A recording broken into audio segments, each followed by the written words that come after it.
What is going on, guys? I am back with another video, and today's video is pretty much going to be on some tips and things that I've picked up pretty much buying used cars.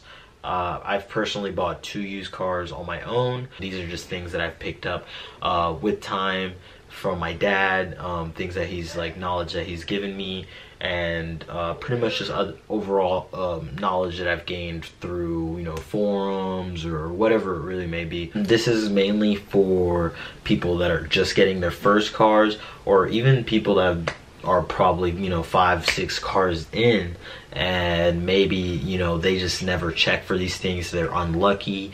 They're always getting lemons, or they're always getting a car that, you know, it's not cutting it. You know, they spent too much money on the car than what it's worth, and then they have to put a bunch of money into it, and things like this. Oh, okay.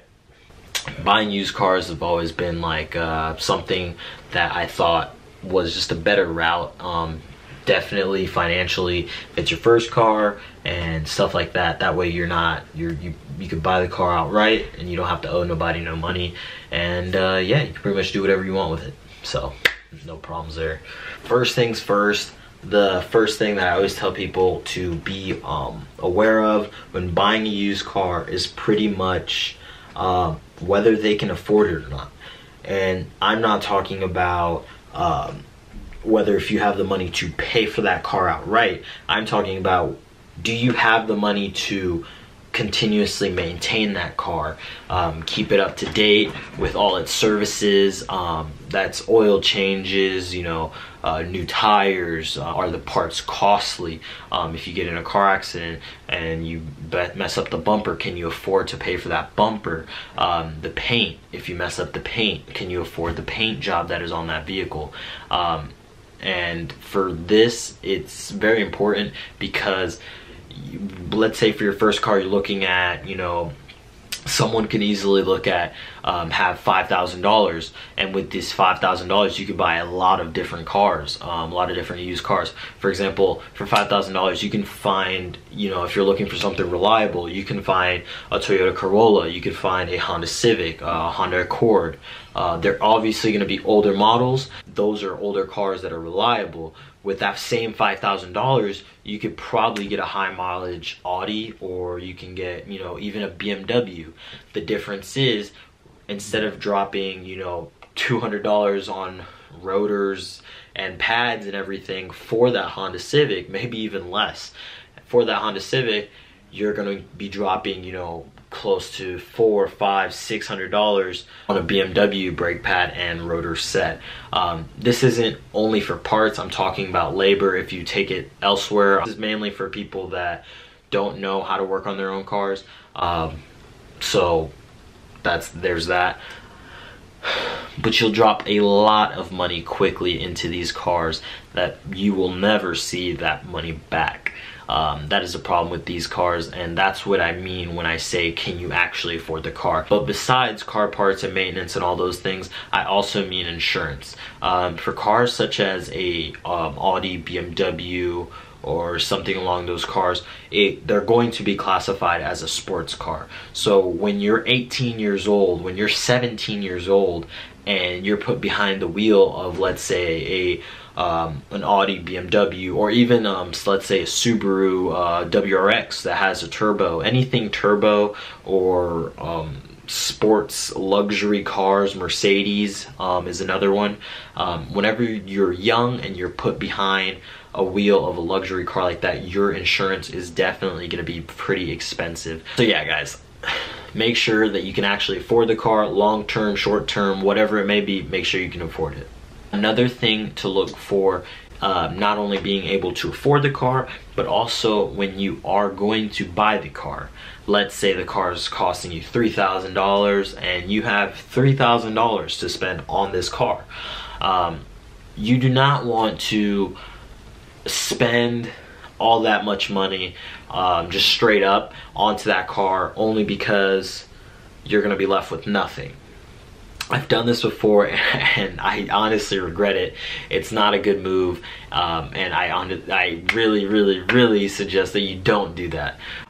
When you're buying a used car, such as, let's say, for example, let's say you're gonna buy a Lexus IS300 like I did. Make sure that you have extra money. So at least I would say like $500 extra to have in your bank account. You know, if that's the money that you have saved, have an extra $500 minimum, because not only that, like if you're first getting your license plate and all the taxes and all that stuff, that's gonna cost a couple $100s alone. I'm sure it depends on the state you live in. Not only that, but although the car may check out completely, you never know until you start putting miles onto this vehicle, when it really will show its true colors and basically show you if it is 100% or if it's not. Sometimes when you're driving these cars, you may have not noticed that the brake pads were really bad, or maybe, who knows. These things are they're just things that you have to deal with in life with cars.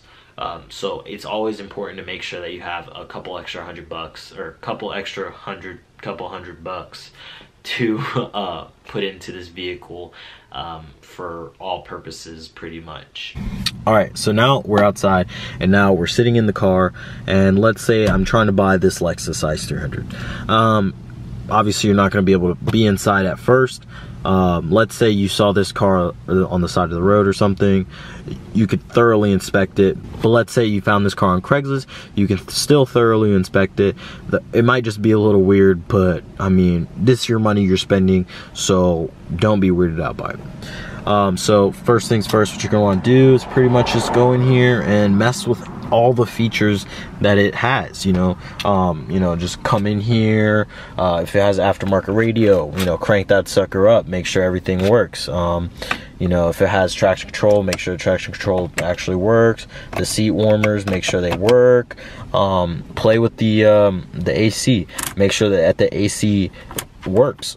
You know, make sure that the heat works, make sure that your blinkers work, you know, make sure that all this type of stuff works. Also, another thing is that make sure all your locks work and all that good stuff, all your window switches, all the speakers, any features that the car may have as like sunroof and things like that, make sure that they all work.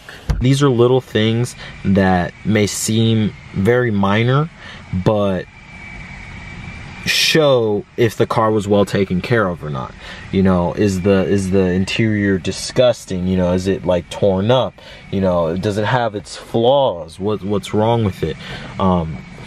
Another thing is that I always look at is, are the things fixable? If you can fix them yourself, then I wouldn't even sweat it, you know, or that way you can try to talk the seller down a little bit and get a better deal on the car itself. Another thing you can look at is, do all the lights work? Are the front lights working? Are the fog lights working? Are the side markers working? You know, or go back to the rear of the car. Are the tail lights working? And all that. Another thing to look for when looking at the car is any leaks that you may find on the car.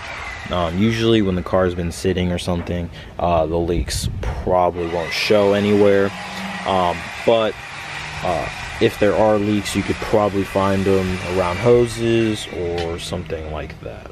Also be aware of cars that the engine bay has been detailed. Usually if the engine bay has been detailed and armor all around and whatnot, usually the seller might be trying to hide a leak that is there, and they might just tell you, oh, I got the car detailed. That way, you know, it's just clean if you decide to buy or whatever. But honestly, that could be true, but also that could be that they're just trying to hide a leak, so you can see, because everything's gonna be shiny. Also, be sure to check all the fluids, like the power steering. You can check the oil, you know, your brake fluid, or anything else really that you could check. Make sure that everything looks good, and then you can move on to the undercarriage of the car. Something else that you can look at when you're looking into buying a car is making sure that the brake pads have some life. You know, you can't really see these, but if the brake pads have some life, you know, that's good. Also, checking the rotors and making sure that there's no heavy grooves in the rotors. That could be caused by, you know, the brake pads being super worn down, or the rotors being super worn down, or excessive hard braking and things like that. So if there's obviously those groove marks, you know, maybe the car hasn't been taken care of that much, or maybe it's just been neglected a little bit and it's not that big of a deal. What you're gonna want to do is just bring a OBD2 reader and just, you know, read all the codes that the car might throw or it might not throw. If it doesn't throw any codes, then that's awesome. If some codes do pop up, you know, figure out how much do they cost to repair, things like that, because it's very important to make sure that you're getting the best bang for buck when it comes to buying a used car, because you don't want to drop a bunch of money when you could have saved a few $100s by just talking to the seller and being like, hey, there's a few problems with the car, I still want it, but just so you know, I feel more comfortable maybe paying, you know, $2,800 instead of $3,000. So those are just simple things that you can use to get the price lower, and not only that, just make yourself feel more comfortable with the amount of money that you're spending on this car. If the seller is talking an awful lot, such as they just don't let you take a break, like they just don't give you a break, they just keep talking and talking your head off, and they're telling you about, oh, I replaced this, oh, I replaced that, oh, I replaced that, oh, it does that because of this, da da da da da. Usually when people talk too much like that, that means that there's probably something wrong with the car and they're trying to cover it up because they're nervous. You know, they're talking a lot, they're just splurging out words, and usually that's when you know, for the most part, that there's something wrong, something's not right. Most of the time you can tell if a person's a little sketchy or, you know, not. Don't let the fact that you really want this car show all that much, even if, because they'll take advantage of that. What you want to do is pretty much show interest, but don't show that you love it. You know, just be like, you know, yeah, it needs some work, That way they see that you are willing to walk away. Has the car been in any accidents, you know, hit and runs, or, you know, fender benders, anything like that? You could also check the VIN and make sure that the car has never been in a car accident, although those are not always 100%, because not everyone reports car accidents. You know, there's sometimes you get in a little fender bender and you really think it's nothing, it might have scuffed your bumper a little bit, you guys exchange a few words and you're just like, you know what, forget about it, and just you guys send each other on your ways. Some things like that happen. You know, also don't depend on the Carfax to show you the service history of the car. Some places don't update the Carfaxes on those cars, so it all depends. It's all a roll of the dice with that. But one thing you do want to make sure is that it's a clean title car, not salvaged, not rebuilt, that it's a clean title car, and that it is the year and the model that you're looking for. Alright guys, so that's pretty much all the knowledge I have in this little noggin of mine, or big noggin, whatever, it doesn't matter. I'm not gonna roast myself right now, but anyways, that's pretty much all of the information and tips that I can think of off the top of my head. I really hope that they did help you guys when you were going to go purchase a used car. So yeah guys, that's pretty much it for this video, and I hope you guys enjoyed it. If you did, please leave a thumbs up and subscribe for more content. It really helps me out. The thumbs up puts me on that explore page so people can find me easier, and that subscription gets me closer to that 1,000 subscribers that I'm trying to hawk down by the end of 2018. So thank you guys again for watching, and I'll catch you guys on the next one. Big things are coming for the Lexus, and yeah, see you guys on the next one. Peace.